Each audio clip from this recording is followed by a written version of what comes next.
बीकानेर जिले cyber fraud का बड़ा मामला सामने आया है, जिसमें एक ही परिवार के 2 जनों के खातों से करीब 72 लाख रुपए निकाल लिए गए। इस संदर्भ में वूलन व्यापारी के खातों से अज्ञात हैकर्स द्वारा रुपए उड़ाने की शिकायत बीचवाल थाने में दी गई, जिसके बाद हरकत में आई जिला पुलिस ने 4 घंटे में 53 लाख रुपए होल्ड करवाए।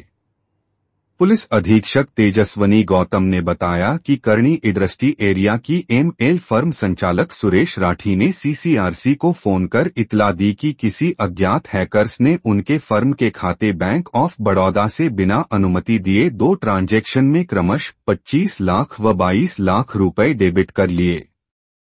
कुछ समय बाद राठी के भतीजे मनोज के खाते से 25 लाख उड़ा लिए, जिस पर साइबर सेल प्रभारी देवेंद्र के नेतृत्व में कानी रामबक्स, सीताराम खैरवा, प्रदीप व सत्यनारायण की टीम ने तकनीकी साधनों का उपयोग कर फ्रॉड ट्रांजैक्शन को ट्रेस किया और उसमें से 53 लाख रुपए होल्ड करवाकर सुरेश के खाते में पुनः जमा करवा नहीं की किसी से जानकारी शेयर। परिवादी बताते हैं कि उन्होंने अपने खाते से जुड़ी जानकारी किसी से शेयर तक नहीं की, यही नहीं किसी को खाते के बारे में वेरिफिकेशन तक नहीं करवाया। उसके बाद भी बैंक खाते से इतनी बड़ी राशि निकाल ली गई, जो कि अपने आप में चिंता का विषय है।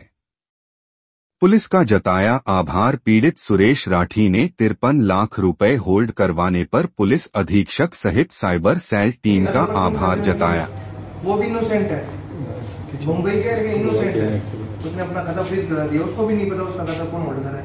वो भी बैंक ऑफ बड़ौदा का है, एक ही बैंक है, अलग-अलग बैंक। जैसा कि आपको पता है कि बीकानेर पुलिस का जो साइबर रिस्पांस सेल है वो लगातार बेहतरीन काम कर रहा है, स्पेशली जो हैकिंग में या फ्रॉड में जो इकोनॉमिक लॉस होता है उस पैसे को रिकवर कराना या फ्रीज कराने में और उनको वापस अपने धारकों को दिलवाने में बीकानेर साइबर रिस्पांस सेल की बहुत अच्छी भूमिका रही है।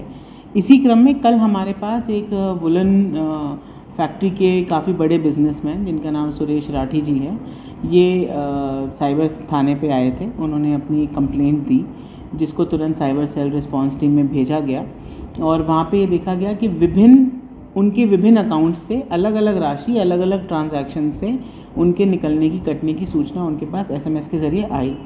उसको तुरंत फॉलोअप करके कल रात से ही साइबर सेल की जो हमारी टीम थी वो लगी हुई थी और उसने लगभग ये जितने सारे ट्रांजैक्शन से पैसा गया था, लगभग 72 लाख रुपए के आसपास टोटल अमाउंट था, उसमें से 53 लाख को अभी तक फ्रीज़ कराकर रिकवर कराया जा चुका है और अभी भी हमारी टीम लगातार इस पर काम कर रही है और इसमें जो भी इसमें अन्य अनुसंधान भी चल रहा है कि वास्तव में इसमें कौन कौन लोग इन्वॉल्व हैं और कैसे क्या मोडस ऑपरेंडी अपनाकर इसको किया गया था।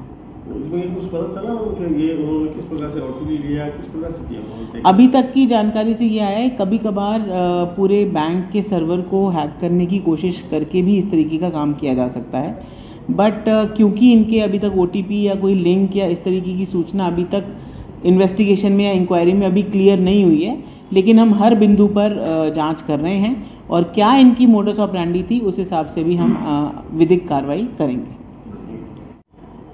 देखिए, पुलिस मुख्यालय की तरफ से पुलिस स्थापना दिवस पर जो हमारा 16 अप्रैल को होता है, उसके पहले से ही सब जगह से अलग अलग तरीके के आयोजनों के लिए आया हुआ है मैसेज, जिसमें बीकानेर पुलिस ने नवाचार करते हुए जो हमारा सावधान अभियान है उसके तहत हमने ऑर्गेनाइज्ड क्राइम और सोशल मीडिया का जो बढ़त है और उसमें कैसे समाज अपनी भूमिका दे सकता है, इस टॉपिक पर एक निबंध प्रतियोगिता, जागरूकता निबंध प्रतियोगिता ऑर्गेनाइज़ की है, जिसकी एंट्रीज़ हमें 12 तारीख तक शाम 5 बजे तक QR कोड जो हमने जारी किया है उसको स्कैन करके गूगल फॉर्म पे अपलोड की जा सकती हैं।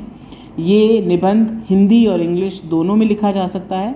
कक्षा 9वीं के छात्रों से लेकर कॉलेज छात्रों तक ये प्रतियोगिता रहेगी।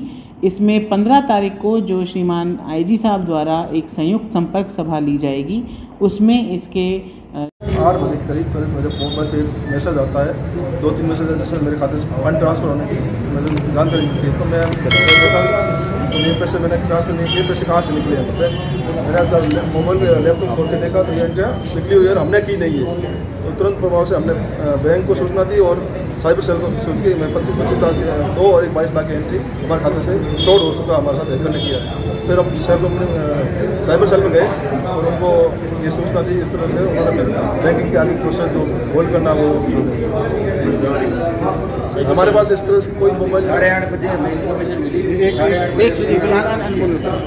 हमारे पास इस तरह से कोई मोबाइल पर कोई एंट्री ऐसी नहीं है, ना हमने किसी को फॉरवर्ड की, ना कोई एप्लीकेशन डाउनलोड की, ऐसा कोई नहीं था। फिर भी हमारे पास बैंक के सिस्टम के पैसे मिले।